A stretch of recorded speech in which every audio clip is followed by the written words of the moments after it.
퇴근길 따릉이 오랜만에 시작합니다. 그동안 뭐 비도 심심치 않게 오고 개인적인 사정으로 뭐 차를 타고 본 적도 있고 회식 때문에 택시 탄 적도 있고 하다 보니까 따릉이 오랜만에 타고 집에 갑니다. 오늘 날씨 너무 좋고요. 오늘은 26년 6월 23일입니다. 압구정역에 따릉이가 잘 없어서 못 탈 때가 많았는데 오늘 웬일로 굉장히 많습니다. 30몇 대 있었고요. 일렬번호 때도 알려준 팁으로 일렬번호 시작이 6이나 7 그런 것들이 요즘 거라서 좋다해서 보니까 7이 한 대 있었는데 누가 봐도 옛날 자전거에 단말기만 교체한 것 같았습니다. 그래서 건너뛰고 찾다가 6 자전거를 발견해서 빌렸는데 얘도 옛날 자전거에 단말기만 교체한 걸 수도 있겠다라는 생각을 하면서 지금 가고 있습니다. 어쨌든 빌리실 때, 따릉이 빌리실 때 팁은 여러 대가 있다면 되도록 단말기 번호가 567, 67 이런 것 좀 빌리시면은 어제는 7짜리 빌렸는데 디자인 자체도 아예 다른 따릉이었습니다. 보라색 글씨로 고라고 써있는 따릉이었고요. 뭐 주행 느낌이 완전 다릅니다. 그래서 그렇게 빌리시면 되겠다. 3, 4로 시작하는 것들은 조금 옛날 초기형 따릉이들이 많아서 다 그것도 고장이 나는 트럭들이 신고를 하니까 5천은 져 있는데 이게 자전거도 제 고치다 안 될 때도 있습니다. 그래서 주행감이 좀 떨어진 경우도 많고요.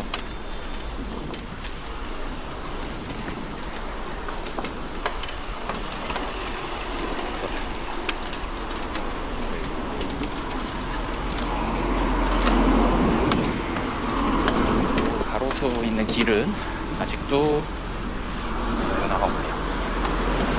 제가 신고를 안 했기 때문이죠. 참고로 압구정역 4번 출구 쪽에는 그동안 개인 사유지인 빌딩 건물주들 앞당 그 경우가 있는데 이번에 확장 공급을 해서 도로로 많이 잘한 사유지를 보호해주는데요. 그 앞에 주차장으로 쓸 수 있는 땅인데 주차는 아니잖아요. 주차는 아닌데 오늘 이제 보행로로 부재로 쓰게 만들어서 사실 건물주들이 좀 피해를 봤었죠. 제가 건물주 할 건 아니지만 서로 살아야죠. 오늘 주식장에 3개월 만에 폭락이 있었습니다.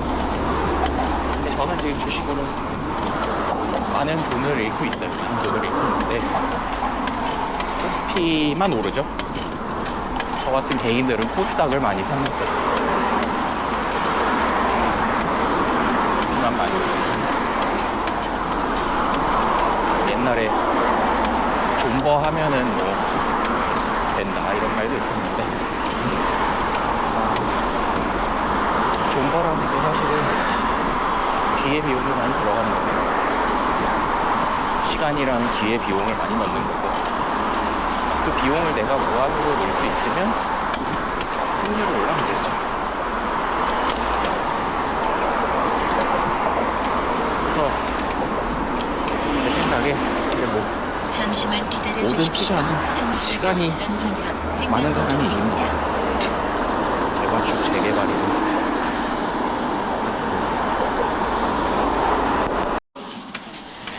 그래서 모든 투자는 시간이 많은 사람이 일단 이기는 반대로 시간이 없는 사람. 돈을 투자하는 것도 시간이 정해진 돈. 예를 들면 대출 돈을 어디에 써야 되는지 같은 거는 투자를 한다면 제가 가지고 있는 강력한 무기 하나를 잃는 거죠. 그래서 그런 부분은 투자를 하지 말라고 저는 얘기를 합니다. 날씨 정말 좋네요. 요즘에 얼굴이 꺼먹기 많이 탔다 그래서 그런 선크림을 좀 바르고 나와봤습니다.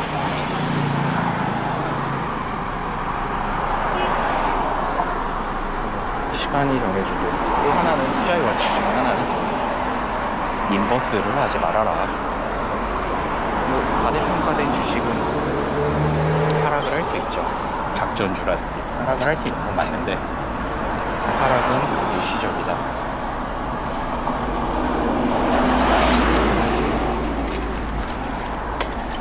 하락은 일시적이기 때문에 인버스를 들어가지 말라고 합니다. 왜 일시적이냐? 어쨌든 통화량은 계속 늘게 돼 있어요. 이 자본주의 시스템이 국가에서 통화를 계속 발행하지 않으면 유지가 안 되는 이상한 시스템입니다. 통화를 발행하지 않으려면 사람들이 저축이란 개념이 없어야 되거든요. 저축률이 0% 돼서 내가 번 돈 내가 다 쓰면은 새로운 통화를 발행하지 않아도 되는데, 어떤 큰 물건을 사려면 저축을 할 수밖에 없어요. 그러니까 저축이란 개념이 나오고, 그걸 또 노려서 대출이란 개념도 나오고, 이런 과정으로 통화량이 계속 늘어날 수밖에 없는 구조에 놓여 있다 보니까 윤석열 정부 때 이제 통화량을 늘리지 않으려고, 빚을 줄이려고 굉장히 노력을 했는데, 전 사실 그때까지도 그게 정말 옳은 방향이고 그렇게 해야 된다라고 얘기를 했는데, 그렇게 한 2, 3년 지나니까 경제 체제가 이미 통화량을 늘리는 거에 적응이 돼 있어서 부작용이 많이 생기더라고요. 돈이 안 돌아요.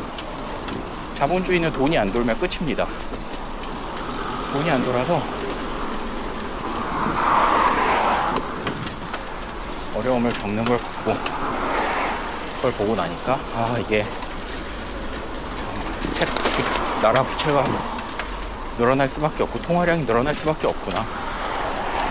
근데 이 부작용이 있어요. 자산 격차가 늘어나잖아요. 10,000원을 갖고 있던 사람은 2배가 올라서 20,000원이 돼도, $10,000가 갖고 있던 사람은 20,000달러가 됩니다. 다른 문제입니다. 2배, 똑같은 2배라고 볼 수 없어요. 그 사이에 있는 물건을 소비하는 돈이 있으니까요. 그런 문제가 있어서 인버스는 투자하지 말아라.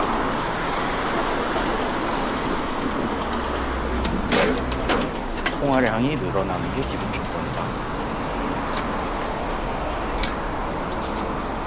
그래서 지금 2가지 원칙을 얘기했죠. 인버스 하지 말고 시간이 정해져 있는 돈을 쓰지 말아라.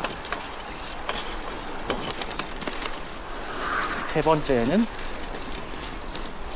요즘 바야흐로 ETF가 대세인데, ETF나 ETF 레버리지 하지 말아라. 파생 상품 하지 말아라죠. ETF라기보다 레버리지와 파생 상품을 하지 말아라.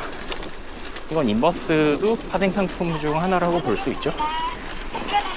그런 거 하지 말라 겁니다. 일단은 정상적인 그냥 일반적인 우리 현물 주식 거래가 아닌 거는 운영료가 들어갑니다. 수수료가 들어가요. 갖고만 있어도 돈을 내는 겁니다. 그럼 내가 가진 무기가 시간이었는데, 내 무기를 쓸수록 돈이 사라져요. 모든 인버스 차트는 Y는 X분의 1로 수렴을 하죠. 그런 거랑 똑같습니다.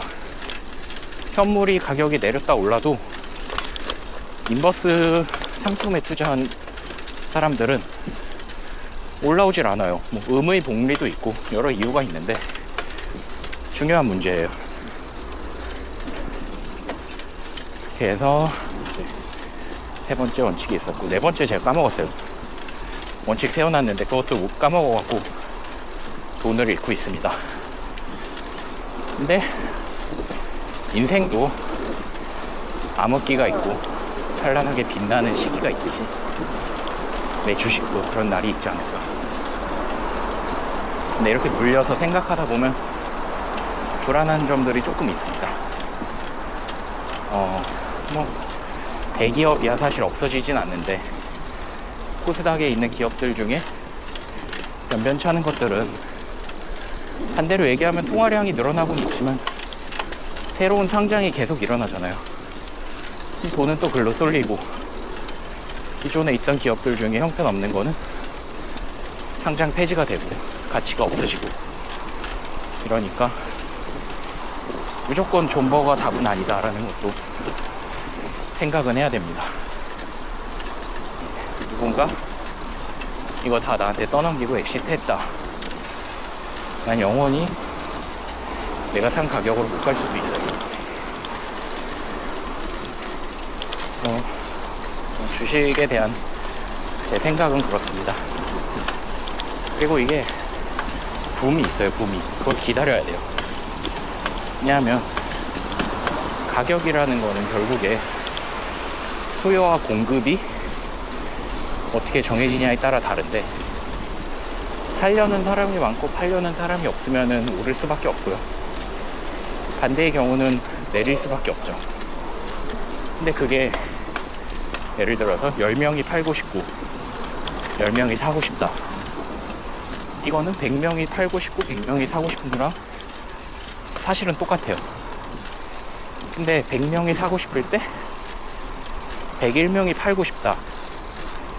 한 명이 팔고 싶은 사람이 더 많은 거는 100명 중에 한 명이잖아요. 근데 10명이 사고 싶은데 똑같이 한 명이 더 많아서 11명이 팔고 싶다. 좀 상황이 다르죠? 그러니까 사고 파는 거에 수요 공급은 맞는데 그 절대량, 그러니까 우리가 보통 거래량이라고 얘기하는 그것도 관심을 갖고 봐야 돼요. 그런 것들이 고려가 돼야 된다. 네, 어쨌든 뭐 저는 코스닥 투자를 한 다음에 매우 소외돼 있다. 마이너스 40%씩 맞은 주식들이 지금 수두룩하다. 마이너스 40%면요 40% 올라서 안 됩니다. 이게 마이너스 50%가 되면 100%가 올라야 내 주식이 돌아오는 겁니다. 아시죠? 네, 암울합니다. 그래도 제가 투자한 기업들 중에는 큰 돈을 들어간 거는 뭐 제가 그 펀더멘탈을 믿어서 그렇게 된 거니까 그런 기업들은 좀 기다리면 되겠다 이런 생각을 가지고 있고요. 예를 들어서 메디톡스 같은 경우도 큰 돈이 들어가 있는데 제가 일하는 분야잖아요. 보톡스의 수요가 장난이 아닙니다. 물론 다른 회사들도 만들어내고 있으니까 쉽진 않지만 지금 소송 중이라 사실 회사가 지금 몇 년째 소송 비용을 뭐 영업이익보다 더 내고 있으니까 분기마다 쉽지 않은 상황이긴 합니다. 근데 저는 이 소송이 이길 거라고 봐요. 1심에서 이겼고 1심에서 이긴 게 2심에 영향을 주는 건 아니지만 우리나라의 법 체계는 1심, 2심은 그냥 새로 다시 하는 겁니다. 새로 2심 하는 거고요. 대신에 3심은 새로 하는 게 아니죠. 2심에서 나온 결론이 법리 적용이 잘 되었나 이런 걸 보는 거니까 완전히 뒤집히는 경우는 잘 없습니다. 2심에 있는 판사 3명이 다 법을 잘못 적용했다라고 나오진 않겠죠. 근데 뭐 일부분은 좀 이거는 잘못했다 이렇게 하면은 그 부분만 빼고 또 가고 이렇게 되니까 파기 환송 이런 게 이루어지는 거죠. 제가 법학자는 아니고 의사기 때문에 세밀한 부분에선 틀린 설명이 있을 수 있는데 대충 그런 흐름입니다. 근데 메디톡스가 어쨌든 1심을 이겼고요. 민사를 진행 중인 거니까 2심, 3심, 2심 결과가 이제 나오면 변호 여태까지 들어간 법무 비용도 진 쪽에서 내게 될 겁니다. 그 결과를 봐야 되는 시점이고요. 근데 이제 기다림이 너무 길어요. 그러니까 우리나라뿐만 아니라 대기업의 횡포로서 소송 걸고 늘어지면 말려 죽일 수도 있습니다. 그 말려 죽을 수도 있는 상황에서 지금까지 잘 버텨서 계속 제품을 내고 있는 에디톡스를 좀 믿고 있습니다. 여기 대표이사가 이제 주주들에게는 욕을 많이 먹고 있습니다. 이과생 특징입니다. 정직해서 사기를 못 쳐요. 주식시장 보면 사기가 난무하죠. 3천당 제약 이런 거 사기가 난무하죠. 근데 이과생들 그런 거 못해요. 정직해요. 떨어지면 그냥 떨어지는 대로 맞고, 아닌 건 끝까지 아닌 거고, 아니었는데 아닌 걸 맞다고 할 수도 없고. 근데 결국엔 진실이 승리하지 않겠습니까? 네, 그런 믿음으로 보유 중이다. 그래서 주식은 어쨌든 내려가고 올라가고 흐름이 있는 거고, 아무도 모릅니다. 반도체가 뭐 중요하지만 여기까지 올지도 몰랐고, 반도체는 저는 순전히 미국이 중국과 패권 경쟁을 하다가 얻은 반사 이익이라고 봅니다. 중국의 그런 반도체 회사들을 엄청 막았죠. 첨단 기술 못 쓰게. ASML에서 팔려던 그 EUV 장비도 다 못 가져가게 하고, 이미 계약이 돼서 납품하기로 했던 한 대조차 원인 불상의 화재로 공급이 안 되게 만들었습니다. 그런 과정에서 삼성전자의 위기라는 얘기 한참 나왔을 때, 삼성전자의 위기는 중국의 DDR 램 제조업체한테 밀려나는 거였습니다. 거기서 뭐 DDR5까지 만들었다 이렇게 했으니까요. CXMP였나 CMX였나, 하여튼 중국의 업체가. 중국 무시할 수 없죠. 제가 지금 찍고 있는 이 고프로도, 고프로가 아니라 고프로가 미국 거였죠. 근데 이미 고프로는 뒤쳐졌고, 지금 제가 쓰고 있는 인스타 360 또는 DJI 두 중국 업체가 시장을 다 먹었어요. 가성비로나 기술적인 부분에서도 밀리지 않습니다. 다만 인구가 많아서 거기는 사기꾼도 많고 그런 거죠. 한없이 싸구려 같은 싸구려도 있고. 어쨌든 그런 반사이익으로 이제 여기까지 올라올 줄 아무도 몰랐죠. 몰랐는데 올라왔고, 그 과정에서 이제 흔히 우리가 흡성 대법이라고 하죠. 다른 거 팔고 자꾸 이쪽으로 돈이 몰렸는데,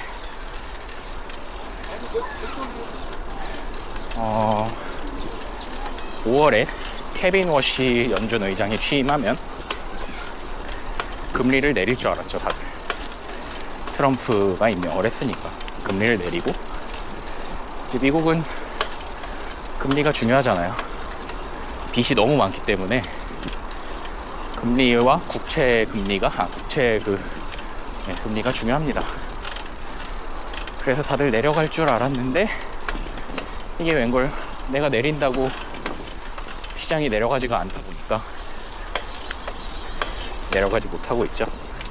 또 5월부터 뭐 비트코인 폭등할 거라 그러고, 또 11월에 미국 선거가 있어서 여러모로 이제 돈을 풀 거다, 정부는 돈을 풀 준비가 돼 있다, 그런 보고서 많이 나오면서 공식적인 보고서에 그렇게 나온다고 얘기를 했는데, 그러거나 말거나 반대의 상황이 일어나고 있습니다.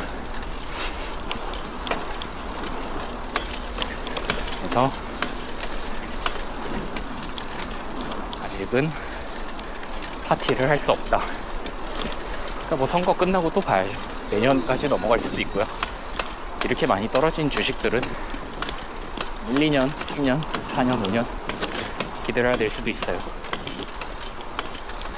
근데 이걸 팔고 넘어가느냐, 다른 걸로, 쉽지 않습니다. 그렇게 손절을 잘 쳐야 고수인데, 손절을 잘 치기가 어려워요, 개인이. 저 같은 사람은 손절 치면은 결국에 돈 잃고 새로 들어간 거에서 또 잃고 그 다음 들어간 거에서 또 잃고 그냥 계속 잃어요. 그래서 손절을 못 칩니다. 잃고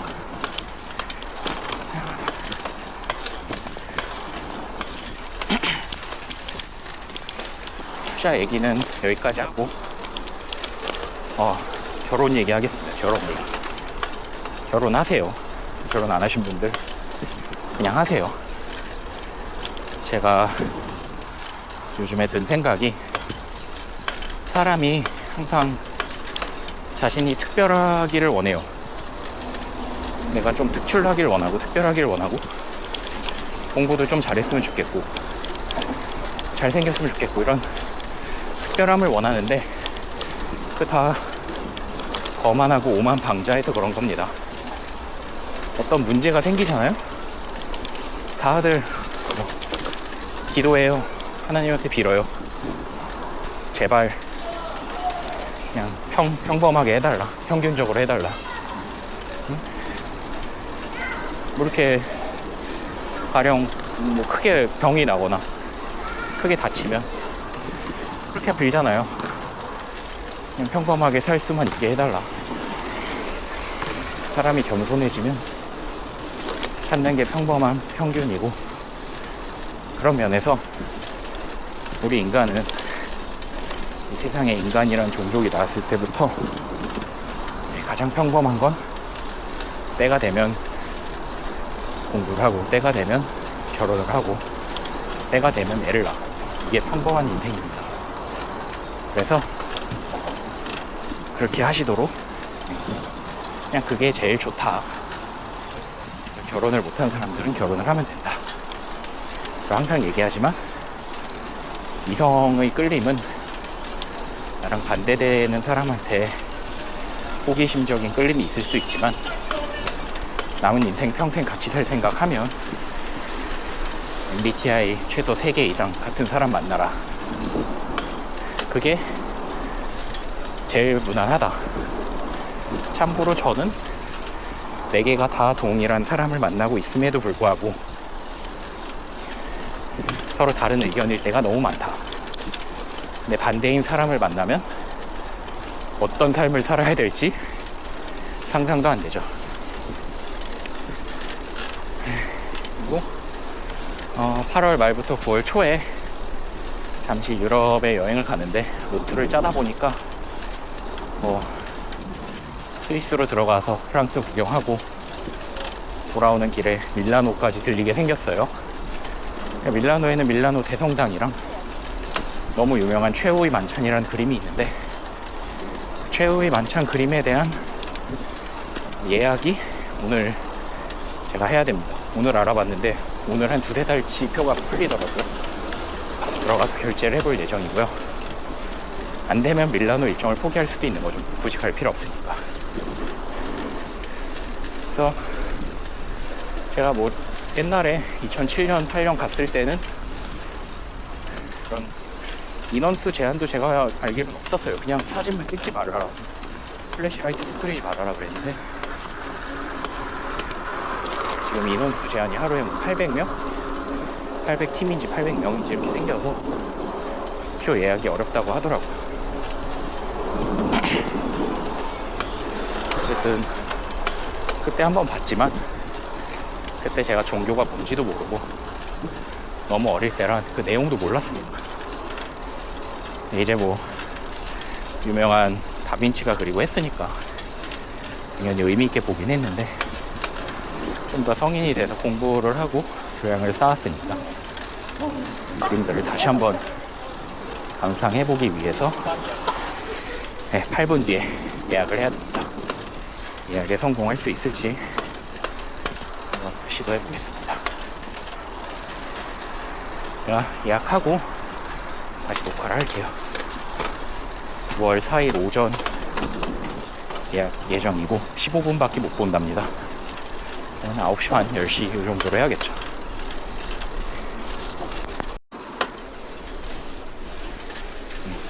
시작했습니다. 7시 10분 현재 제가 최후의 만찬 예매에 성공했습니다. 한 두세 달치가 오늘 열렸는데 때마침 오늘 찾아보는 길에 그냥 예약이 된다고, 오늘 7시에 된다고 해서 지금 7시에 딱 멈춰서 했고요. 생각보다 예약 어렵지 않습니다. 왜냐? 우리가 누굽니까? 수강 신청 때부터 엄청나게 이 선착순 예약을 잘하는 사람들 아닙니까? 대학생 때 수강 신청한다고 학교 근처 PC방 가서 친구들이랑 같이 하고 그랬던 기억이 납니다.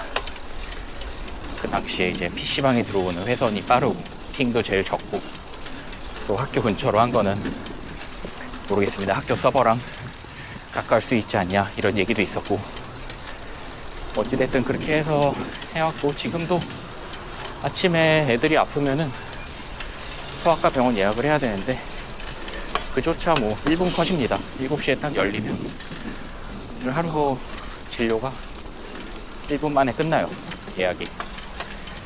그런 과정을 겪은 한국인이니까 예약은 어렵지 않습니다. 다만 그 날짜에 그 시간에 거기에 도착하느냐, 그게 문제죠. 애 둘을 키우고 있으면 그게 얼마나 어려운 일인지도 알고, 한 치 앞도 알 수 없는데, 당장 오늘 내가 몇 시에 잘지도 모르는데 과연 시간 맞춰 거기 갈 수 있냐. 그래서 뭐 이런 게 그렇게 어려운 일인데, 애를 왜 낳아야 되냐, 결혼 왜 하라고 하냐 하면 다 그렇게 살고 있습니다. 그냥 하십시오. 하고 애 낳으십시오. 뭐 어렵게 생각하지 않아도 됩니다. 그리고 내가 커왔던 대로, 물론 세상이 30-40년 동안 많이 변했지만 내가 커왔던 대로 내 아이를 키운다는 생각으로, 그 당시에 영어 유치원이 어디 있습니까?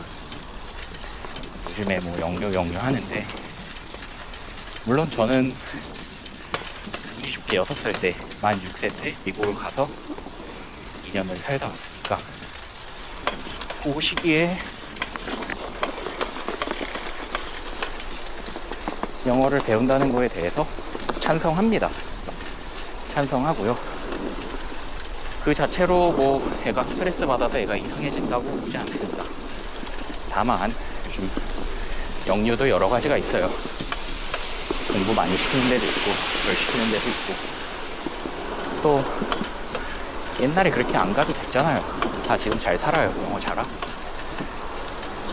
그리고 비싸요, 영유. 비싼데 보내는 이유가 다들 제각각이에요.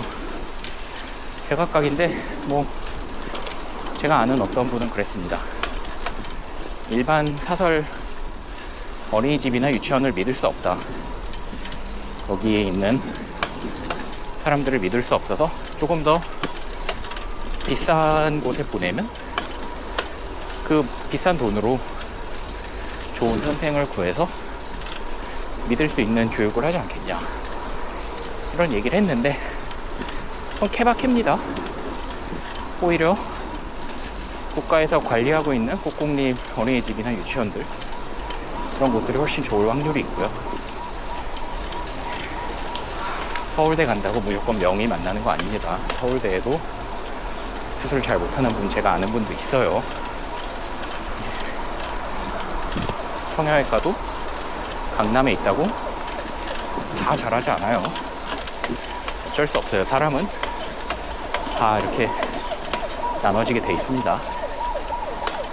어쨌든 옛날에 그렇게 영유 안 보냈는데 요즘 다 보낸다고 겁낼 필요도 없고, 또 제가 보니까 의사들이 특히 심한데, 그거는 의사의 특성이에요.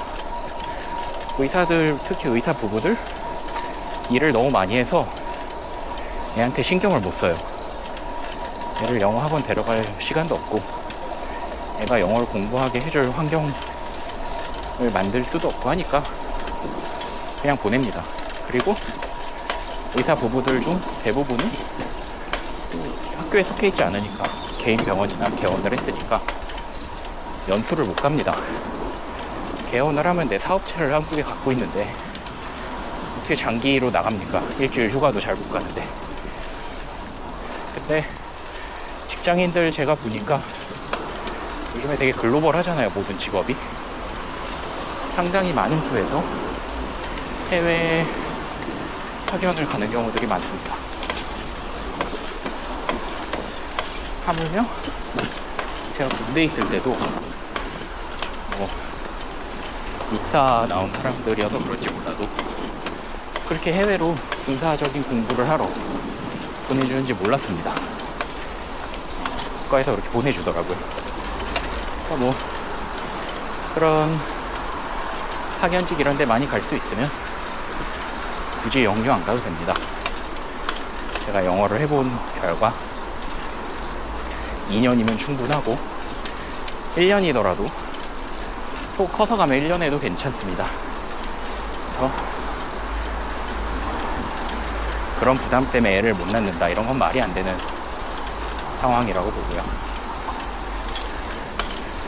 가장 평범한 게 가장 좋은 것이다. 내가 막 성공해서 1%에 들고 그런 거 바라지 말고 평범하게 건강하게 남들 건강한 만큼 건강하고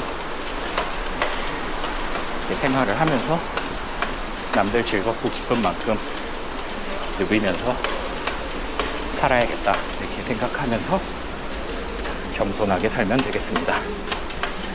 참고로 제 주식 수익률은 확실하지 않지만 평균이라고 봅니다. 제 주변 누구를 봐도 인버스를 들어간 사람이든 저처럼 현물을 산 사람이든 주식으로도 제대로 벌었다는 사람이 없습니다. 다 손실을 보고 있으니까요. 이게 평균입니다. 평균의 삶을 살고 있다. 이상입니다. 한마디만 더 하자면